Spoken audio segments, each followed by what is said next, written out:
Pemirsa Jateng Pos TV, kali ini Jateng Pos TV mempunyai segmen baru, yaitu namanya Sehat Alternatif.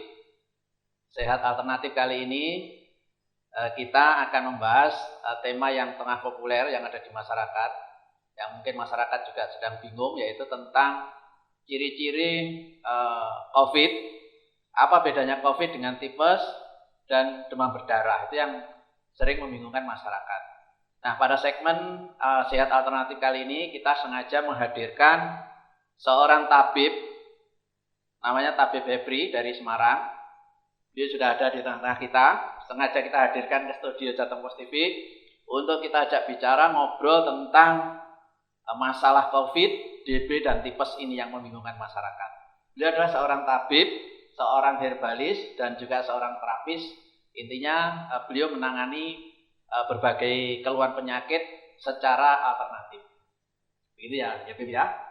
Nah, beliau adalah Tabib Febri yang selama ini sudah banyak pengalaman menangani beberapa jenis penyakit, termasuk pasien-pasien COVID yang terakhir ini. Karena itu nanti juga akan berbagi di sini bagaimana sesungguhnya tentang COVID ini, bagaimana treatmentnya, bagaimana bedanya dengan tipes dan DB, itu yang paling penting. Itu bisa dijelaskan kepada masyarakat ya, Bib ya.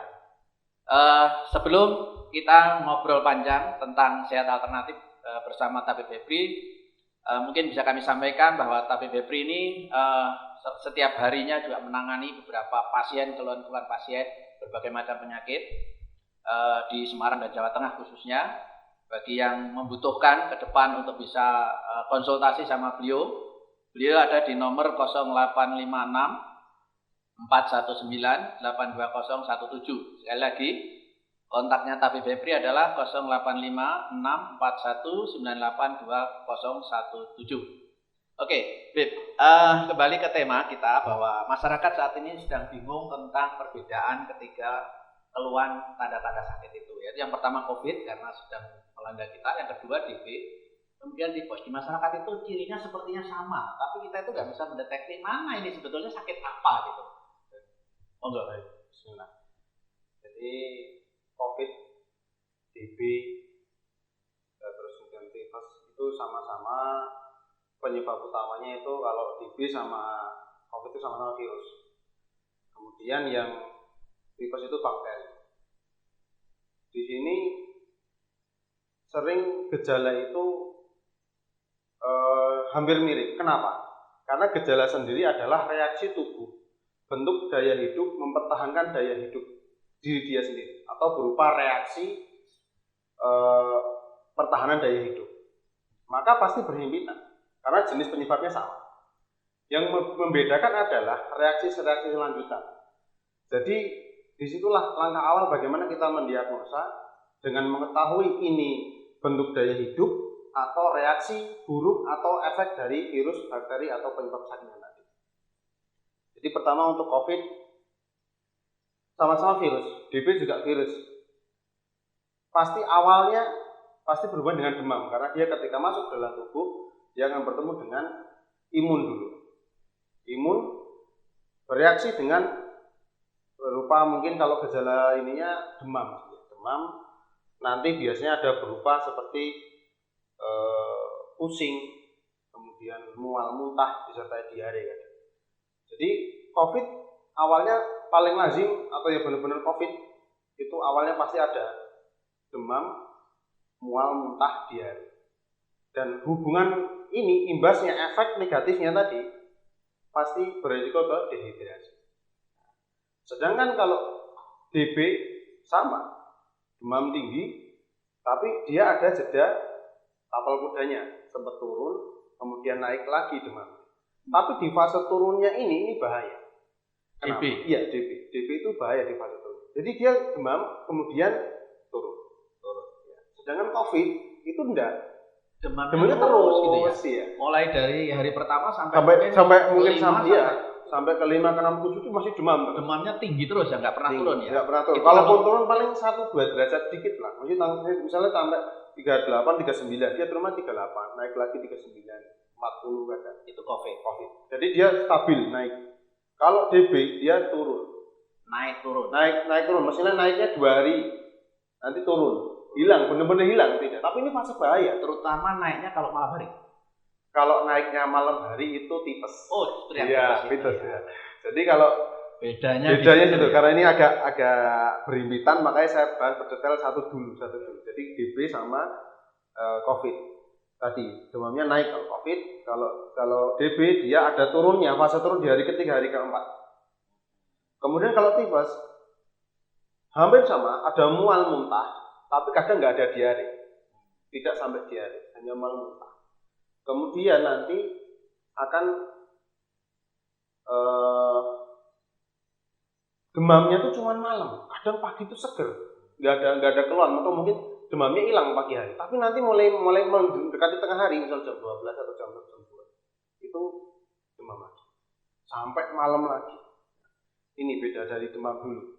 Jadi yang kalau COVID naik stabil, DB ada fase turun tambal kuda, tipes dia kadang di pagi hari hilang, malam hari muncul lagi. Itu yang tipes ya. Tipes. Kemudian untuk efek selanjutnya namanya orang kalau terkena COVID tadi pasti dia akan mengalami pneumonia, sesak nafas. Kenapa? Karena dehidrasi, sirkulasi darah nggak lancar, jantung memompa darah, darahnya kental ke otak juga, jadi akhirnya lambat. Jadi COVID ada sesak nafasnya. Sesak nafasnya, karena tadi sirkulasi darah ke otak. Mungkin sesak nafas bukan dalam bentuk kesusahan bernafas, mungkin nafasnya masih longgar, masih biasa, tapi dia merasa tidak bisa mendapatkan oksigen dari nafas itu. Jadi nafasnya lancar, kan beda orang sesak nafas yang dia bunyi yang ngik-ngik di tenggorokan, atau mungkin dia mau nafas tapi susah, nah gitu sampai menggaring bahu. Kalau ini nafasnya lancar, tapi merasa tidak mendapatkan oksigen. Kenapa? Tadi karena darahnya dehidrasi, pengikatan darah dengan oksigen tidak maksimal. Maka otomatis tubuh akan mendeteksi atau mengeluarkan gejala oksigen kurang ke otak. Maka pasti tensinya naik juga, karena berdegup jantung. Jadi kalau DB tapi tidak ada sesaknya ya. Kalau DB tidak ada sesaknya. Tipes juga tidak ada sesaknya. Tidak ada sesak. Tapi kalau ada sesaknya, sama-sama panas tinggi, ya, itu berarti COVID. Terus satu garis yang perlu garis bawahi, ini mungkin tidak begitu berhubungan. Jadi misal kata DB di sini demamnya itu yang paling terasa dari semua tadi COVID sama tipes, itu yang paling terasa itu DB. Demamnya benar-benar orang yang sampai ngerasa kayak kebakar. Ya. Bukan mungkin Pak. Jadi kayak tidur, kemudian bangun tuh rasa tubuh kayak kebakar. Nah itu DB. Jadi kalau ada anak saudara yang dia DB, kemudian rasa bangun kayak orang kebakar, udah saya larikan ke rumah sakit terdekat, dan saran saya minta ICU. Karena banyak orang yang beliau masuk ke rumah sakit kadang tidak berjaga-jaga, karena DB nanti satu waktu, satu titik dia harus butuh penanganan khusus di ICU, dan di ruangan biasa nggak akan bisa menunggu. Jadi bahasanya DB juga sebenarnya berbahaya. Jadi harus siap-siap, karena kebanyakan orang nggak paham. Contohnya tadi dia masuk rumah sakit, ini mungkin DB atau gejala DB ya, maksudnya sudah diketahui dari gejala tadi, demamnya tadi. Segera siap-siap, tungguin. Kalau nanti dia tensinya sudah turun ke 80/60 atau kesadarannya sudah berkurang seperti lilung diajak ngomong udah nyambung, segera minta ICU. Iya, DB. Jangan hati-hati, jangan main-main. Karena saya pengalaman, nyuwun sewu, beberapa pasien lewat. Karena ini mereka nggak ngerti kalau dia ini sedang kritis. Demamnya nggak ada saja. Jadi begitu dia turun demamnya, tapi dia linglung. Kemudian tensinya turun jadi 80/60. Orang ngertinya ini nggak apa-apa, padahal ini fase kritis. Inilah kenapa DB banyak memakan korban karena di fase tapal kuda ini. Dan ada kata lain harus segera ke ICU kalau memang tanda-tandanya DB ya. Betul. Selanjutnya yang saya bahas ini adalah lidah. Dari COVID, DB dan tipes ini beda-beda. Jadi kalau COVID lidahnya itu merah. Merahnya cenderung ke arah hitam. Karena apa? Karena sirkulasi darah yang nggak lancar, karena tadi ada mual muntah kemudian dehidrasi. Jadi lidahnya merah. Yang kedua, Untuk DB lidahnya ini merah, tapi masih agak merah cerah, tapi tidak menghitam. Sedangkan kalau tipes itu putih. Kalau tipes itu jelas kelihatan putih ya. Jadi jelas beda kan. Cuman kalau COVID dia sudah masuk ke masa lebih dari 1 minggu atau 2 minggu, dia justru jadi putih nanti. COVID jadi putih, tapi lidahnya jadi kayak pecah-pecah banget, parah.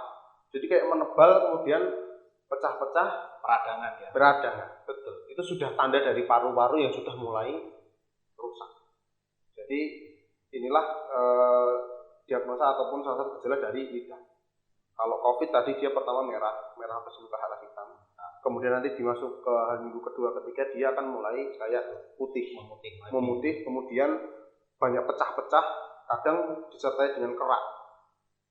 Sedangkan kalau DB dia merah cerah. Iya.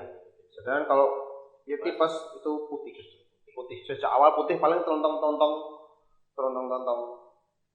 merah dari lidah ya. Kalau dari pusingnya? Kalau dari pusingnya, sebenarnya pusing di sini adalah bentuk reaksi tubuh dari daya hidup seseorang. Jadi istilahnya hubungannya dengan tekanan darah dan sirkulasi darah. Pusingnya menurut saya hampir sama. Cuman bedanya kalau tipes pusingnya muter. Jadi kayak kesenggol dikit langsung muter ya. Jadi kayak dia gerak sedikit pasti muter. Itu tipes. Tapi kalau yang DB dan COVID itu enggak, berat. Cenderung pusingnya pusing berat begitu. Nah, jadi itu salah satu tanda-tanda awal mulai dari demam, kemudian lidah. Ya, yang berikutnya ini tentang batuknya. Kalau jelas ini berhubungan dengan paru-paru ya, karena kan COVID ini, virus COVID ini dia masuknya ke habitat hidupnya dia di cairan saluran pernafasan, maka pasti berhubungan dengan batuk seperti pilek, tapi nggak keluar lendir. Batuk pileknya tuh nggak keluar, kering, ya? Batuknya kayaknya kering. Cuman kalau disenggorokin itu ya dia kayak ada lendirnya, tapi dikeluarin susah. Ada lendir tapi keluar. Betul. Kalau batuk biasa kan bisa ya. Betul. Ya. Terus kalau yang reaksi ataupun gejala lainnya, misal seperti badan sakit semua, itu sama. Badan bisa sakit semua, pegal-pegal itu sama. Karena tadi itu bentuk misalnya tubuh sudah benar-benar kekurangan nutrisi, dari metabolisme tidak berjalan dengan baik. Jadi pastilah fisiknya lemah itu pasti ya. Fisiknya melemah dan pasti muncul kayak badan kesakitan. Di fase ini memang menurut jauh sudah termasuk membahayakan. Jadi yang jadi masalah adalah ketika di awal mungkin ini kita mengalami demam, jangan langsung negatif ke COVID dulu, tapi lihat dulu siklusnya. Satu, yang kedua, dalam medis ataupun dalam rekam medis itu baru bisa terdeteksi setelah 5 hari terkontaminasi. Jadi kalau misal ada pemirsa di rumah atau anak saudara yang dia mengalami demam, tapi belum 5 hari dibawa ke rumah sakit untuk cek lab, biasanya belum keluar hasil, nunggu 4 hari atau 5. Jadi hal inilah yang perlu diperhatikan untuk ke depan efektivitas dalam pengobatan itu benar-benar nyata. Yang kedua, mengedukasi diri agar jangan sampai ketakutan berlebihan yang justru setiap tindakan itu jadi kefatalan. Jadi ya jangan sampai kita memberikan diri seperti ini kan tujuannya agar masyarakat teredukasi dengan baik, dan ketika terjadi kondisional yang mungkin tidak kita inginkan itu, kita mampu bereaksi dengan positif. Karena dengan tenangnya orang-orang yang sehat tadi, yang sekelilingnya, orang sakitnya juga akan tenang gitu. Dan dia juga akan pede menghadapi tidak sakitnya. Jadi jangan sampai gejala-gejala ini kemudian kita artikan yang salah. Kita tidak mengartikan yang salah, sehingga malah justru meneror. Betul, meneror diri kita sendiri, dan itu lebih bahaya lagi dari semua gejala tadi. Akan muncul namanya nervous breakdown atau ketakutan yang sudah berlebihan, anxiety yang kemudian nanti berekspresi yang jauh histeris ya. Jadi justru malah daya hidup nggak muncul. Makanya banyak pasien COVID mungkin yang tiba-tiba meninggal tanpa gejala tuh sebagian ada. karena tadi nervous breakdown. Jadi ketika kita terkena virus, bakteri ataupun pengaruh kontaminasi eksternal, tubuh itu punya daya hidup untuk mempertahankan daya hidup yang Allah sudah bekali pada setiap manusia. Cuman kenyataannya seseorang kadang takutnya berlebihan sehingga reaksi ini nggak muncul. Kan ada orang yang ketakutan sama meninggal, seperti itu. Jadi bahayanya di ketakutan ini kemudian menjadikan reaksi tubuhnya yang harusnya dia bisa melawan. Jadi sebetulnya ketika ada gejala-gejala itu tadi, sebaiknya sikap kita tidak perlu takut. Betul. Tetapi pahami siklusnya, kemudian nanti segmen selanjutnya kita bahas tentang bagaimana mengatasi setiap gejala-gejala ini nanti dengan efektif. Artinya tubuh kita itu sudah punya perlawan atau bisa melawan hal itu tadi atau satu gejala tadi. Sudah punya modal imun untuk melawan. Iya, makanya sekarang pengobatannya ataupun alternatif yang paling jitu dalam menghadapi virus COVID ini adalah memperkuat imun kita. Karena sekali kena, di berikutnya kalau kita kontaminasi lagi, insya Allah lebih kuat. Walaupun ada beresiko mungkin mengalami kejadian yang sama. Oke. Jadi pemirsa, segmen 1 kita sudah membahas ciri-ciri 3 jenis sakit ya, COVID, kemudian demam berdarah dan tipes, yang sekilas itu seperti sama ciri-cirinya. Hampir sama. Tetapi sebetulnya ada perbedaan dan perbedaannya memang tipis. Jadi di situ ada persinggungan-persinggungan ya. Betul. Yang seringkali masyarakat itu tidak paham sehingga kondisi begini itu begitu merasakan begini itu semua larinya sudah pasti COVID. Itu yang tidak boleh terjadi. Iya, betul. Karena ketika kita mengalami tanda-tanda itu, langkah yang pertama berpesan Tabib Febri harusnya jiwa kita tenang dulu ya. Betul. Psikologi kita tenang dulu karena sesungguhnya tenang itu membangkitkan imun kita untuk melawan gejala-gejala adanya suatu penyakit dan jangan sampai salah mengartikan. Oke pemirsa, segmen 1 kita sudahi dulu. Nanti akan kita lanjut segmen berikutnya untuk bicara tentang bagaimana treatment terhadap 3 jenis penyakit itu, bagaimana penanganannya dan lain-lainnya ya. Saya kira itu dulu. Mari kita beri kesempatan bumper kita yang mau lewat ini.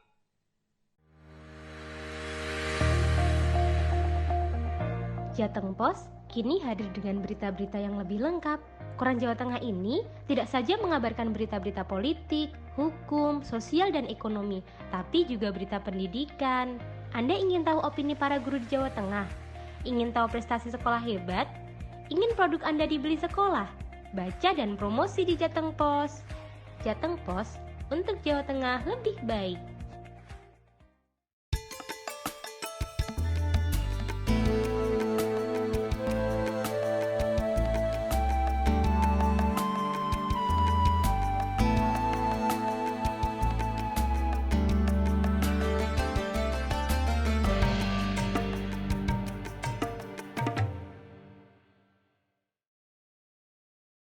Pemirsa Jateng Pos TV, untuk segmen kedua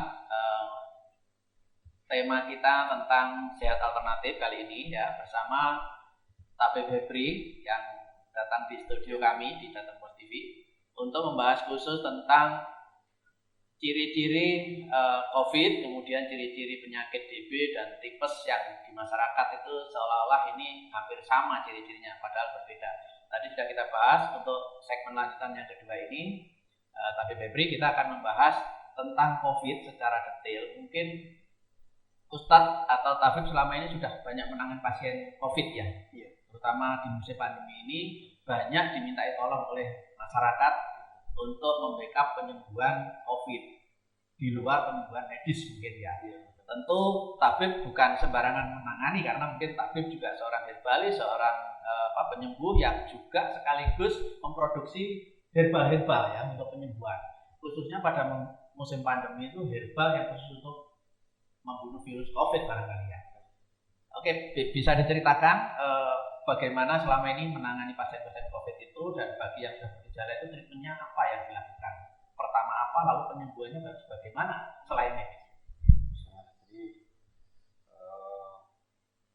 pertama di sini literatur ini nanti dilakukan sebagai langkah awal untuk menghadapi gejala awal. Tapi nanti ketika gejalanya tidak berkurang atau semakin memburuk, kita juga tidak untuk kemungkinan untuk berbuat medis yang lebih bonafit.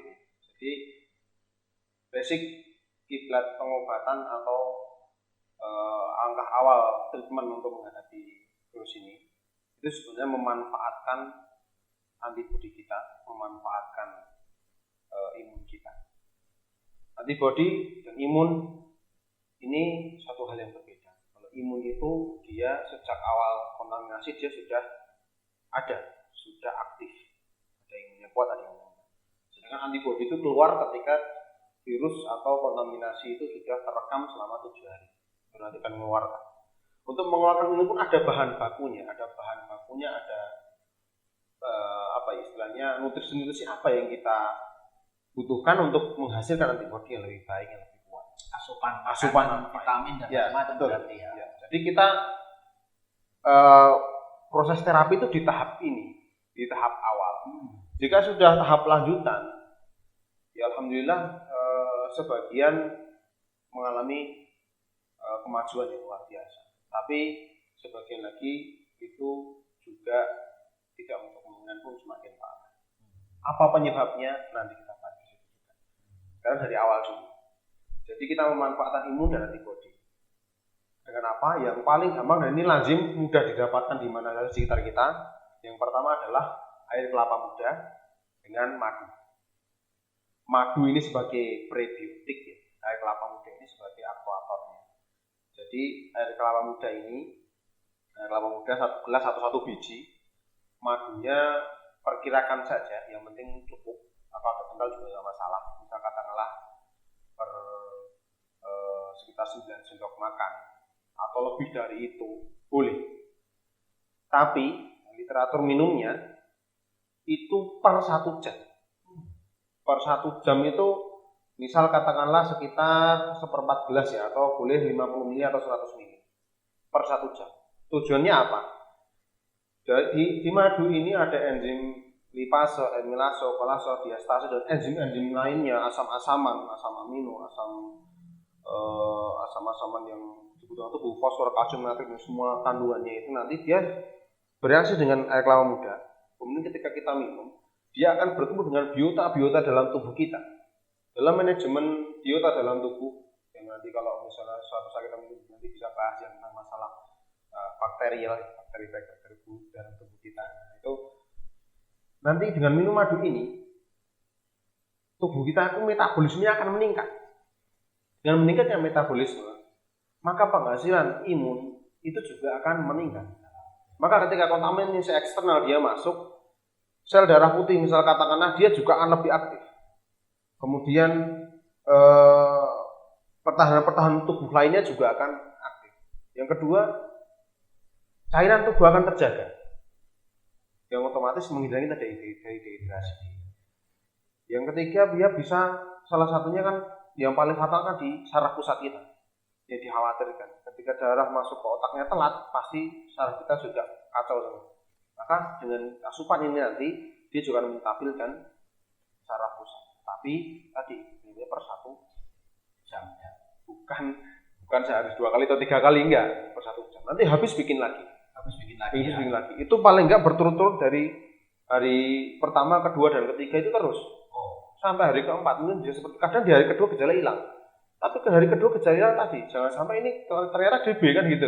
Nah, harus hati-hati di hari kedua ketiga. Kalau hari kedua ketiga kok turun, tapi nanti hari ke-5 atau ke-6 muncul, segera cek ke rumah sakit dengan cek lab, nanti ketahuan apa yang sumber masalah. Jadi yang pertama tadi madu dan air kelapa muda dikonsumsi per jam. Itu segala jenis kelapa muda atau segala jenis air kelapa muda sebenarnya. Enggak harus. Enggak harus. Jadi ya kalau masalah ekonomis ya berhubungan, tapi enggak harus. Segala jenis kelapa muda, segala jenis ambil airnya ya. Ambil airnya. Bagus 9 sendok madu, diminum 1 jam sekalian, dia habis bikin lagi. Selama paling tidak 3 hari. Ya 3 hari atau 4 hari tadi. Jadi berfungsi untuk infus. Berfungsi untuk infus ya, maksudnya sebagai infus juga sebenarnya. Sebagai infus suatan, infus tubuh.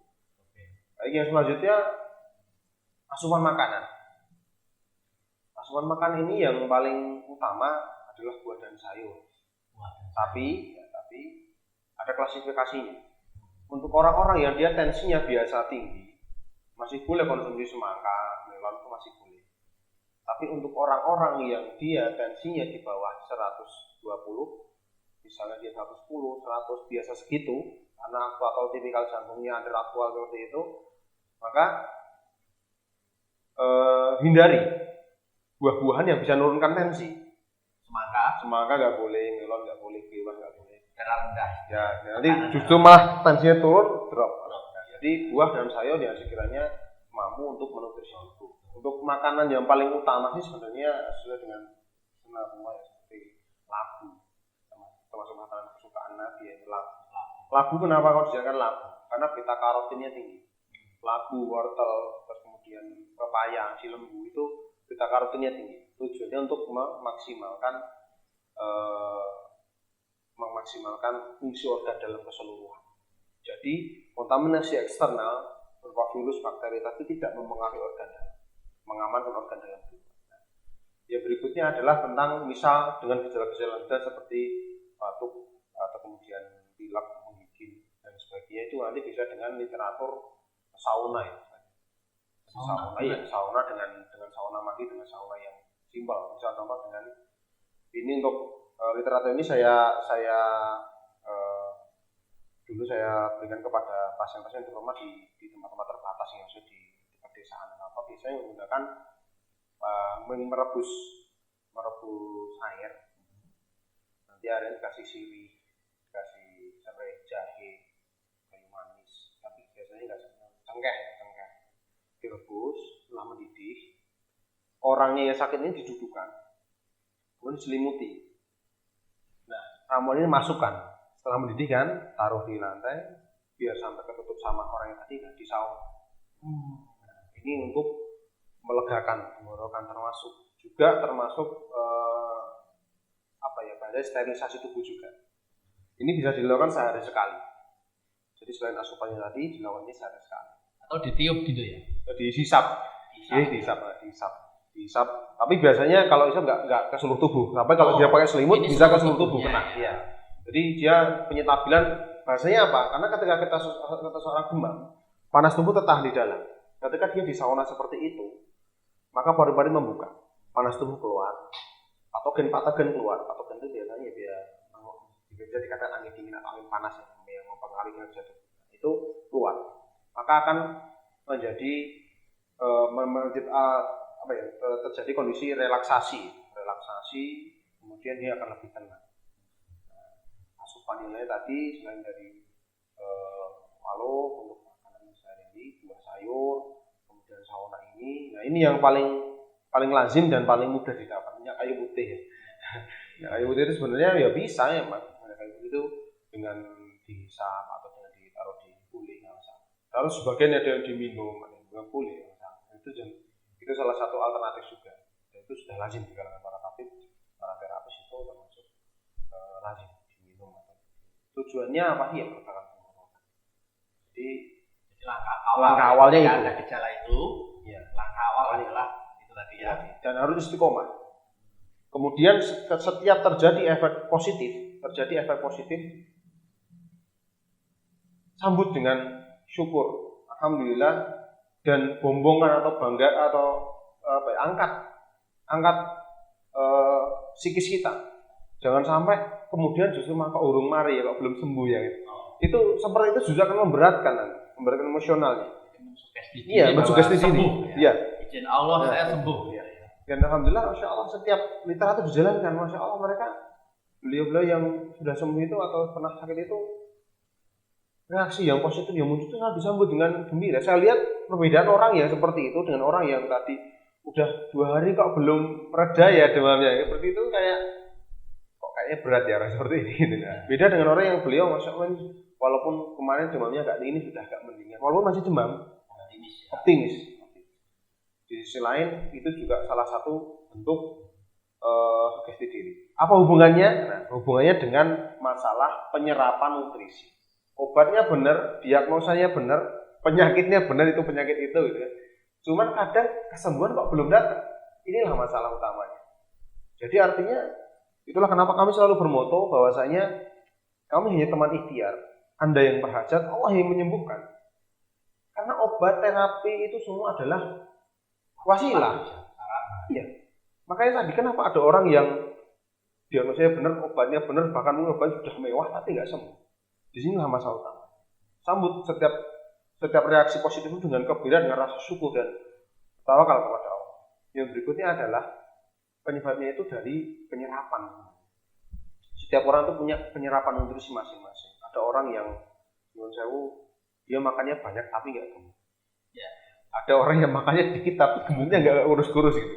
Ini tipikal dari karakter penyerapan di tubuhnya. Ketika seseorang sudah punya karakter, dia penyerapannya kecil, ditambah kepanikan, habis energinya di sana, sehingga dia tidak bisa mengkonsentrasi untuk menyerap nutrisi apa yang dia makan. Makanya tawakal kepada Allah itu harus, ikhtiar juga harus ada. Ketika makanan asupan masuk, tercerna sempurna, kemudian terserap, tubuh bereaksi positif. Karena ada orang yang dia minum madu malah gatal-gatal, minum apa malah jadi reaksi negatif ya. Dan di satu sisi walaupun tidak bisa memungkiri itu karakter masing-masing orang, maka herbal-herbal kami sarankan pun itu tidak mutlak. Tapi sesuaikan dengan kondisi orang. Karena ada bagian orang yang dia alergi dengan produk-produk lebah. Nah, itu bisa diganti dengan yang lain. Misal contoh katakanlah air kelapa muda dengan gula aren, boleh. Atau diganti yang lain misal, tapi kalau boleh udah lazim ya. Atau misal diganti dengan yang lain, misal dengan rimpang-rimpangan, boleh. Tapi kalau saran saya cenderung ke arah manis. Manis ini tujuannya, kalau gula aren sama madu kan kandungan gulanya kan gula kompleks, jadi aman untuk menderita diabetes insya Allah. Jadi kenapa kok harus manis ini? Di situ maksudnya adalah sebuah manis kan cenderung ke arah ke kalori ya. Kalori tubuh itu biar cukup gitu. Jangan sampai nanti dia kalori tubuhnya nggak cukup, metabolisme nggak berjalan dengan lancar, ya akhirnya justru kondisinya semakin drop tadi. Nah, jadi salah satu beberapa literaturnya seperti itu. Dan untuk seperti tipes, TB, COVID ini, insya Allah di gejala awal, insya Allah bisa teratasi dengan hal ini. Nah, untuk literatur lanjutan mungkin menjurus pada penyakitnya masing-masing ya. DB biasanya dengan jus daun pepaya. Jus daun pepaya? Ya, daun pepaya. Daun pepayanya 1 lembar. Kemudian kunyitnya 1 jari, temulawak 1 jari. Terus gula arennya sekitar ya 3 jari. Itu di blender tanpa air. Tanpa air. Tapi kalau misalnya nggak bisa kesulitan, kasih air dikit nggak apa-apa, paling 100 ml, 50 ml aja, diperas, terus minum. Lakukan 3 kali sehari. 3 kali sehari. Iya. Itu yang tipes ya? Itu untuk DB. Oh, DB. Untuk DB ya. Karena kita ngejar trombosit ya, jangan sampai hemoglobin jangan sampai turun. Nah, jadi ini DB. Kalau untuk tipes itu yang paling gampang itu daun sambiloto. Daun sambilotosnya direbus. Nanti misal katakan sampai satu ikat, airnya 1 gayung, susutkan setengahnya. Nah itu diminum sekitar 100 ml 3 kali sehari, pagi, sore, malam. Nanti kalau itu sudah habis, jangan dibuang, kasih lagi setengah gayung, susutkan lagi setengahnya. Nah, ini untuk tipes.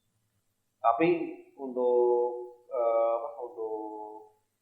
herbal khususnya ya insya Allah nanti kapan kita bahas aja. Ya. Jadi ini herbal umumnya yang mudah didapat oleh orang-orang. Kemudian kalau untuk COVID ini yang paling gampang, kalau untuk yang mudah didapat itu biasanya coba kurma. Iya, jadi kurma bikin sendiri nggak apa-apa. Jadi air 1 gelas atau 1 teko ya, 1 teko. Kurmanya sekitar setengah kilo. Kemudian air rebusan cengkeh. Air rebusan cengkeh, kayu manis dan jahe. Air rebusan cengkeh, kayu manis dan jahe ini sekitar 2 gelas. Campurkan. Kemudian kasih madu sekitar 200 ml. Biarkan selama 1 minggu atau 2 minggu. Nah, jadi yang berarti kan di sini. Jadi kalau agak susahnya karena kita bingung proses, lagi sakit ya. Ya, kita kejaran dengan sakitnya tadi. Ya betul. Itu kurmanya kurma utuh ya? Kurma utuh. Bagus juga kalau nggak ada ya seadanya. Tapi ini nanti fungsinya bukan hanya untuk COVID sebenarnya. Ini semua jenis penyakit kontaminasi eksternal, mulai dari parasit, virus, bakteri. Ini bisa dengan amonia semuanya. Iya. Oke, terima kasih Tabio Fitri atas kesempatannya untuk ngobrol kita tentang sehat alternatif di Jateng Pos TV. Pemirsa, sudah kita bahas 3 jenis penyakit itu ya, mudah-mudahan tidak bingung. Jika ada gejala itu, tadi langkah awalnya adalah lakukan beberapa hal tadi itu. Tetapi jika sampai batas tertentu memang mungkin hasilnya belum positif, wajib ke medis ya. Kami mulai saat ini membuat segmen sehat alternatif ini tujuannya adalah untuk bersama-sama berbagi ilmu tentang sehat alternatif, artinya sehat dalam langkah pertama ya, langkah pertama kita. Saya kira itu, dan kemudian dokter, kemudian tabib atau apapun namanya itu hanyalah ikhtiar ya. Hasil itu sehat atau sakit tentu mutlak dari Allah SWT. Maka sebetulnya penyembuhan itu bagian dari tauhid untuk kita ya, bahwa sembuh dan sakit itu dari Allah, obat, dokter dan tabib hanyalah sebuah sarana. Saya kira itu, terima kasih sekali lagi Tabib Febri, dan mungkin kami ingatkan ya bagi yang membutuhkan konsultasi, Tabib Febri nomornya 085641982017. Sekali lagi 085641982017. Terima kasih, semoga bermanfaat. Assalamualaikum warahmatullahi wabarakatuh.